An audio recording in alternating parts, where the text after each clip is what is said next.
I'm sorry. I voted for him. I thought he was going to help folks like me. I really did. Now my SNAP's gone, my Medicaid's gone. They cut off my heat and help last week. I don't know how I'm supposed to buy groceries next month or keep the lights on. I ain't got no... Okay, y'all, I can't. I can't do it. Hopefully you can hear me because I have to be a little quieter than normal, especially when I am this. My household is sleeping. But if I have one more Trump supporter tell me that I need to have some empathy for Trump or for them or what they might be going through right now because whatever's going on. Are you serious? Empathy? You want me, you want us to have empathy when you have spent the last 10 years denigrating everything we are. Attacking the LGBTQ community, attacking immigrants, attacking everybody that isn't you. Just a few months ago, y'all were gleefully talking about feeding immigrants to alligators.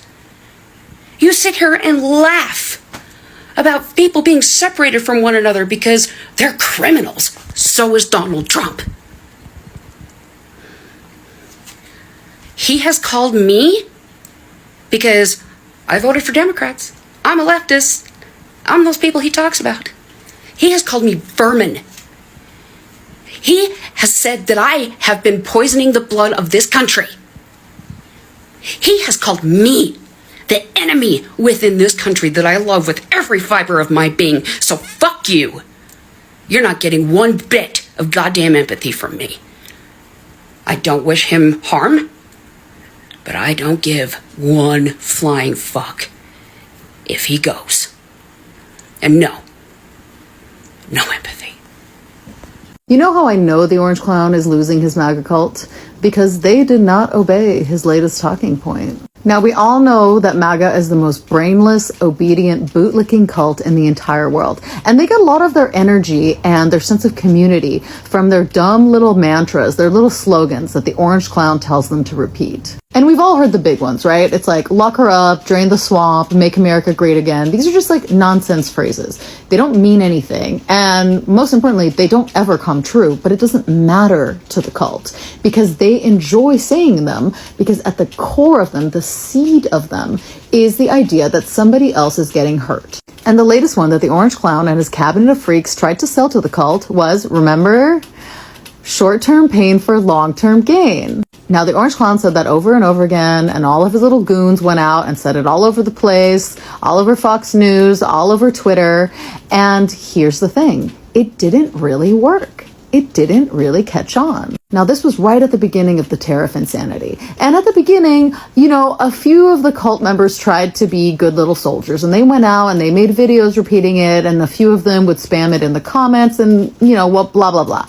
But it just kind of faded away. And now, if you don't understand why it didn't catch on, it's because you fundamentally misunderstand MAGA as a cult. And I think a lot of people on the left actually do. Because how many times have I heard, MAGA does not care about being hurt as long as they are hurting others. And this is absolutely untrue. MAGA are the most spoiled, selfish, short-sighted people on the planet. And they do not tolerate discomfort in any way. And even when they cheer on this regime's most vile policies, it's because they think there's something in it for them. For example, when you see them celebrating mass deportations, it's not just because they're gross racists who want to see brown people brutalized. Obviously, yes, that is a factor. They are. But it's also because they think that removing immigrants is going to directly improve their lives. They genuinely believe that there is some fantastical, high-paying job out there with incredible benefits, and the only reason they don't have that job is because an immigrant took it. They believe that they can't afford a house because some immigrant family is living in the house that was meant for them, and once they remove that family, they're going to swoop right in and be able to afford it. There's some cheese slice lady out there who genuinely believes that there's not enough cheese slices in her fridge for all of her gross kids because some immigrant out there is raising the price of cheese. Shout out to the cheese slice lady. I do honestly think about her all the time and I wonder how many cheese slices she has in her fridge right now. But back to the slogan, short-term pain for long-term gain. This was a fatal miscalculation by the Orange Clown. And this was a fatal miscalculation by any cult leader. Because every intelligent cult leader knows you keep your cult in line by telling them, hey, you gotta hand over your blind allegiance, your paycheck, your teenage daughters, because the rapture is coming. What you don't ever do is tell them what day the rapture is coming. Hello, the entire thing will fall apart. And the Orange Clown told his cult there is a day of rapture. There is a day when the economy is going to be flowing. There's going to be no tax on tips, no tax on overtime. Your kids' medications are going to be 1,000% cheaper. Your lives are going to be better. All your dreams are going to come true. And that day is January 22nd. And that day came, and now the clock is ticking, and he stands there and he tells them short-term pain for long-term gain? He tells them, buckle up, buttercups. It's time to sacrifice. It's time to be a real patriot. It's time to suffer a little for the greater good of the country. Yeah, freaking right. They might not be in full revolt right now, but their deafening silence at that latest talking point that they were supposed to run with is very telling. Because this is the first time that the Orange Clown has told them, yeah, I'm going to hurt others, but I'm also going to hurt you. And that is not what they signed up for. And before you say, what does it matter if they've lost MAGA? This is authoritarianism. They don't even need their votes anymore. Well, that is not how this regime is acting. They are scrambling to consolidate power. They are scrambling to mess with the midterms. These are not the actions of a regime that has it in the bag. And come Christmas, you think they're not going to remember the words of their dear leader, the Orange Clown, when he told them with a smile on his face, well, maybe your little daughter doesn't need 30 toys for Christmas. Maybe she'd be happy with 2 or 3.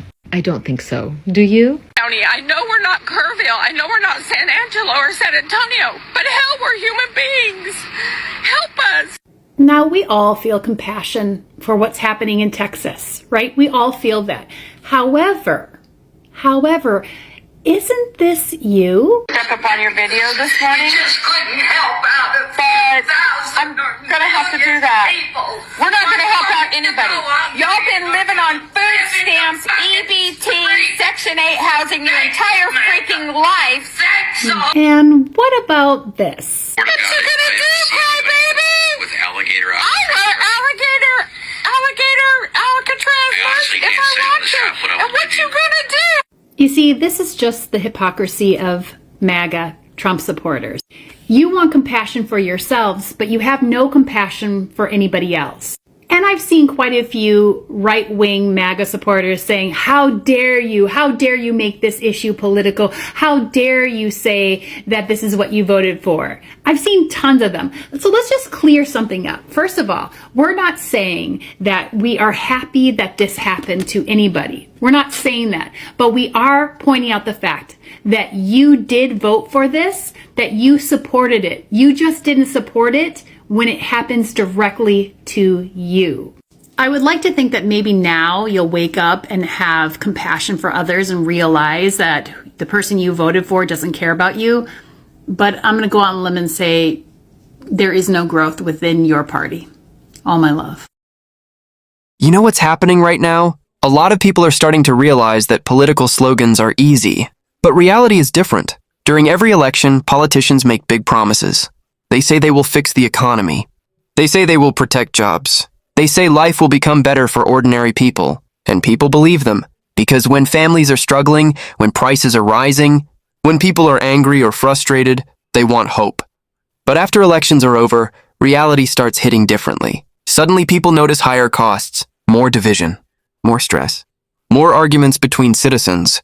And many begin asking themselves, did we really vote for this? The truth is, politics is emotional. Many people vote based on fear, anger, frustration, or promises of change.